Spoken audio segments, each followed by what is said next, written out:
Hey guys, it sucks to be labeled as a homewrecker when you didn't even do anything. My stepbrother claims that I slept with his soon to be husband and made a huge scene, humiliated me in front of 100 people, and just left. All because his older stepbrother ego couldn't handle the fact that his little sister is more successful than him in life. Actually, my stepbrother has always been this way since childhood. It's not like my parents gave me extra attention or something. It's just even if I beat him with zero point 0.5 extra mark, he would just burn with anger and jealousy. My stepbrother is talented, truly, but his problem is that he used his energy on the wrong things. Instead of sabotaging me, if he spent more time on his projects, then maybe he would have been better than me. The house I bought is my dream house. I have been saving and investing a lot. I designed the interior myself. I chose all the furniture, curtains, and everything. I always fantasize about how it would be to celebrate my first birthday in my new house. I planned everything a week ahead. I selected the birthday cake, food, drinks, new curtains, streamers, and color harmonious flowers and balloons. For my birthday, I decided to set the food and everything on the lawn because no matter how big my house is, it would still get stuffy in there. It was supposed to be my perfect birthday party. It was finally the day. My potential clients were invited too. I was mingling with the guests, guiding them to the buffet, and discuss projects with my potential clients. All in all, it was going really great. Then my stepbrother and my future brother in law arrived. I tensed up the moment I saw them. I know I invited them, but I really had a strong gut feeling that something could go wrong. But then I brushed it off. I thought, my stepbrother won't stoop so low as to ruin his sister's birthday, right? Just when I think my stepbrother can't disappoint me more than he already has, the next time he disappoints me most spectacularly, breaking his record. The memory is still fresh.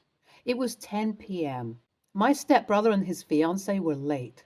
I had already cut my birthday cake, and almost all the guests had already had dinner and resumed socializing. Unlike others, my stepbrother came empty handed, or so was my idea. His fiancée, on the other hand, gave me a lovely handmade greeting card and chocolates. While mom, dad, and everyone were mingling, I carried all the presents to my room. I think that's when my stepbrother set up a projector to show my childhood videos and pictures, how I grew up and all. After ending his brief dramatic toast, he turned on the projector. There were several photos of me in diapers crawling around the house. In some, I was holding a crayon and drawing on the wall, playing with mud. Then those photos transitioned into when I learned to walk, then into my kindergarten, primary school, and middle school. Then there were a few selfies and videos I took during my school days. A few Instagram reels I made in 2022 as I was very fond of acting. And lastly, he showed me the days I spent planning for my birthday. That's when the color drained from my face. I didn't even invite him during the prep. Mom and Dad helped me at the last minute. After a few more pictures, there was another set of pictures where my stepbrother's fiance was wearing my boyfriend's outfit and flirting and almost kissing me while I was laughing and giggling. There were photos where we kissed passionately. Read the first line again where I said that he was wearing my boyfriend's outfit. That's right. All of these were heavily edited. You guys know how advanced tech is today. There was also a quick video of me dragging my boyfriend into a room and closing the door. Since it was filmed from behind, it didn't need much editing. My boyfriend looked at me. He was about to say something, but I held his hand, gesturing for him to not speak out loud. He then nodded and clenched his teeth hard, looking at the fake photos and videos. The slides were automatic, so my stepbrother didn't even look at the screen. He only looked back after looking at the shocked faces of the audience, and then his fiancée, and feigned his expression as well. With each new photo and video, His look of shock and betrayal became even stronger than before. I think he is a much better actor than me. He then started his convincingly fake monologue about how I broke his heart and wrecked his home. He claimed I was sleeping with his fiancée and even lied about how his fiancée didn't spend enough time with him, probably because he was sleeping with me. He didn't even look at his fiancée all this time because he was convinced that I sang a siren song and enchanted his fiancée into committing adultery. I kept looking at the look of genuine shock on his fiancée's face from time to time. He tried to protest, but he was not given the chance to speak. Taking advantage of my silence, he started talking about how I sabotaged everything and made things difficult for him. In other words, he swapped roles. My parents believed that too. After his whole drama ended, people started whispering and passing me judgmental looks. It was then when I tried to explain to everyone that he had framed me. But as soon as I opened my mouth and uttered the first two words, he interrupted me and said that he was not going to listen to any excuses, and then he approached our parents and successfully turned them against me. My mom approached me and she slapped me in front of everyone. I could feel that people were enthusiastically watching the drama, enjoying how I was getting punished for something I had never done. Some of them even murmured that I deserved it. She said that she wished that I was never born and left with my dad. My boyfriend tried to protest, but I didn't let him. I chose to stay silent and absorb it all. After everyone left, my stepbrother came near me and practically hissed into my ear that I may have bought a new house before him, but he still won. And then he left. His fiancée stayed back for a little longer and looked at me with sympathy, and then he left too. After they left, I had a breakdown, and my boyfriend consoled me. My stepbrother not only ruined my wedding, but also labeled me as a homewrecker. There was no way I was letting it slide. He chose to ruin my special day, and I chose to ruin his. With my boyfriend's help, I started collecting all the evidence of his framing me. Just a few days before the wedding date, his fiancée approached me. He said that on the way home, he saw my stepbrother smile at times, unaware of the fact that his fiancée was looking at him. That's when he felt suspicious. After they went home, he confronted my stepbrother, who explained everything to him. He was smart enough to record the whole conversation because deep down, he too had a feeling that it was my stepbrother who set us up. You see, my stepbrother made a huge mistake here. To drag me through the mud, he sullied his fiancée's rep too. He wanted to immediately break up and even talked about it. But my stepbrother bribed him with rewards. He pretended to be interested so as not to raise suspicions. He wanted to clear his name like how I wanted to clear my name. He handed me a copy of the proof and left.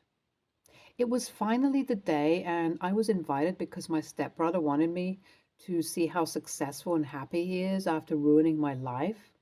The whole time I felt people judging me. I heard snippets of conversations which were mostly about how I was a shameless woman. Some even claimed that I was here to break the wedding. It was true, but not the way they imagined. Some even said that my boyfriend is such a good man that he has forgiven me and that I don't deserve a good man like him. I was barely containing my anger, but I was waiting for the right time. I saw my opening when the priest said, "Speak now or forever hold your peace." He created drama on my birthday, and now I must return the favor. His fiancée helped me set up everything, and on screen, we compared the real pictures with the fake ones. The timestamps and sloppy details proved my point. And then I played the recording his fiancée gave me. My stepbrother started to deny everything, further blaming his fiancée in the process, but this time no one listened to him.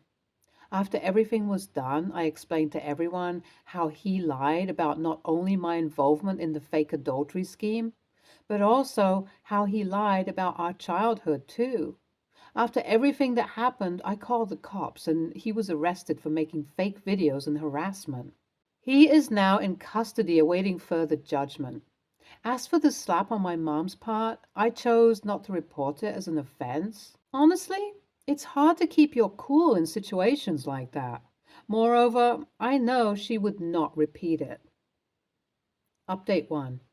Hey guys, thank you for all the comments. The court proceedings are still going on, and his lawyer is annoying the living daylights out of me. My stepbrother found someone like him to fight the case. He forces his words on mine and gets all defensive when I tell the truth. He asks questions in absolutes and where there's only yes and no.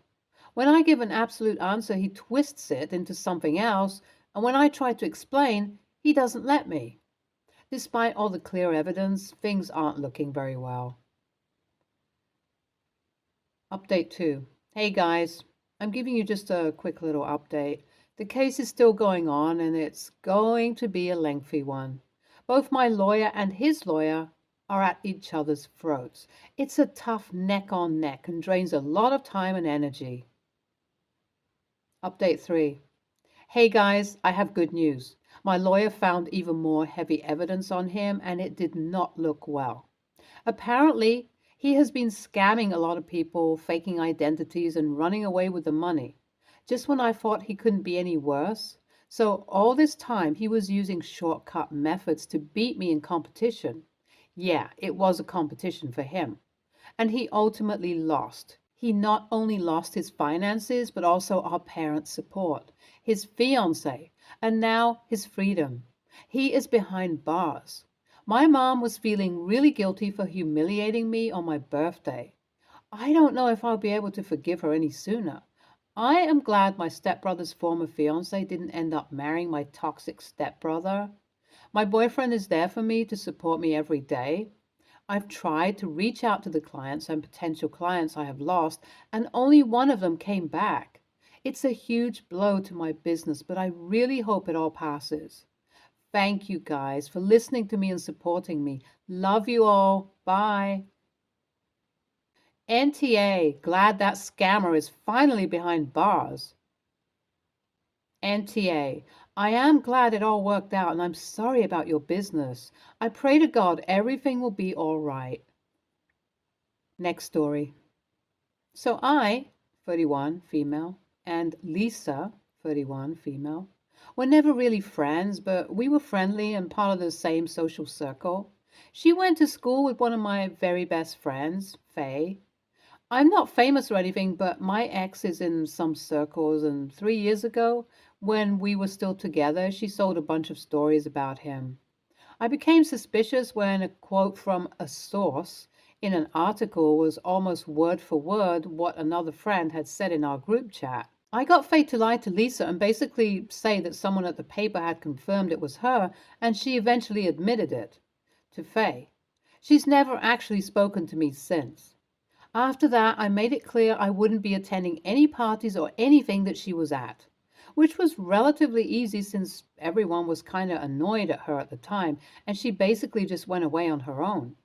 In the years since, however, Faye and her have mended their friendship, and she's recently begun dating someone within the wider friend group. So, our friend Sam's 40th is coming up, and he's rented a massive house on a lake for a long weekend. Lisa isn't close to Sam, but her boyfriend is. He purposefully didn't include Lisa in the invite, but the boyfriend eventually asked, which apparently led to a very awkward conversation. Sam asked me what I thought, and I said that I respected his position, and if he wanted her there, I'd step back. No hard feelings. He said that he didn't want that he'd have her there for his friend's sake, so ideally we'd all be there together. I said no. Had it been a one-off dinner or something, I may have, but I'm not willing to be stuck with this woman for 4 days. There's some conjecture as to where the miscommunication lies, but it transpired that before Sam had even spoken to me, that the boyfriend had told Lisa that she could come, leading Sam to force the boyfriend to resend the invitation. Now, boyfriend is upset and threatening to pull out. He even called me to straighten it all out. But what actually happened was he ambushed me that I need to grow up and not hold on to petty grudges. The conversation descended quickly with him calling me a bitter child, a manipulative bitch, and destined to die alone. I honestly don't know how it got to that stage.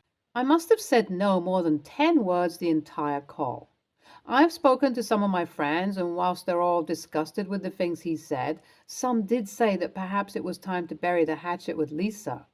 Apparently, Lisa has said that I should be over it by now and that I'm being unreasonable because I know that people will generally prioritize my attendance over hers. I know this probably sounds selfish, but I don't really think that's my problem. So, AITA? ETA. I've reread it and it's not that clear, but the boyfriend in question is Lisa's, who is very close with Sam. Apologies for the confusion. Update. I spoke to Sam about the things that Lisa's boyfriend said to me, and he's decided to rescind his invitation too. Apparently, Lisa's boyfriend was under the impression that Lisa has tried to reach out, which is untrue. She's also allegedly been rather selective with telling him what stories she's sold. Not sure if anything will come of it, but I'm glad I'll not have to deal with either of them, to be honest. Has Lisa ever apologized to you? Asking you to bury the hatchet without a proper apology from her is ridiculous. You were graceful in offering to step back. Sam's boyfriend is incredibly manipulative. He has already decided how it's going to be and is pissed that you will not follow his dictate. I hope this is a one-off for Sam's sake. NTA.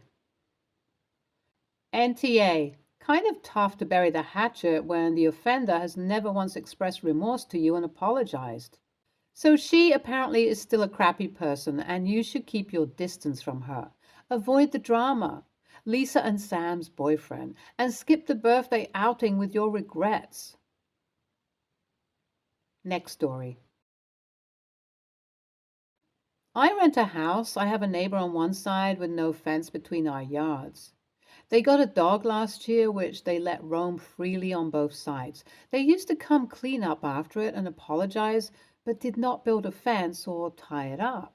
My backyard is a naturalized area, which is allowed in my town, mostly a wildflower pollinator meadow with a smaller grass area. The garden was already there when I moved in a few years ago. This neighbor used to come and mow down all my flowers, saying it's embarrassing to have his friends over and see them. Separate issue. Now he says he has to do it to find his dog's waste. My landlord used to live on the property. They never mowed the meadow when he lived there. My gate on the opposite side of the house from his was a bit loose, so he came and installed an automatic gate closer to my gate, so that my kids can't accidentally let his dog out. The dog chews my kids' toys, it ripped my back screen door, pees on my deck. In winter, they started only coming to clean up the dog feces about once a week. They get buried in snow and can't be found. Eventually, 3 weeks go by without anyone cleaning up. Once the wife saw the dog crap and she told me that she wasn't going to pick it up. Her husband wanted a dog, so he has to do it. He was at work. Finally, I go to speak with them seriously, but they start yelling that he does so much work on my property. It's a shared yard. It's not. They can't tell their dog what to do, that I need to build a door on my deck to keep the dog off of it. And I'm just lazy for not having a real lawn and leaving my kids' toys outside. At this point, I feel an adult discussion is not going to happen. So I called bylaw and they are fining him a few $100s every time the dog crosses a property line and another fine if no one cleans up its waste. Now they are furious and told me that I started a war. The landlord already offered a long time ago to pay for half the cost of a fence with them. AITA? Why not just build a fence, tie the dog up until then, and not threaten me? NTA, you tried to discuss it like adults. Your landlord tried to go in on a fence with them, and they continued to do illegal things to your yard. You are completely in the right, but I would get cameras and loop your landlord in as much as possible. NTA, I would never understand why pet owners are so entitled when it comes to their pet's invasion and destruction of others' property and space. If the same were to be done by another human being, it would amount to property damage. assault, theft, etc. As a pet owner, you have a legal responsibility to control your pet and prevent it from running at large and causing harm to others. Work with your landlord. The landlord should be at the helm of these discussions and take necessary actions to protect the property. If you feel the terms of your rental agreement are being violated as a result of these conditions, that is again something your landlord must address. Stay tuned for more stories from our girl relationships.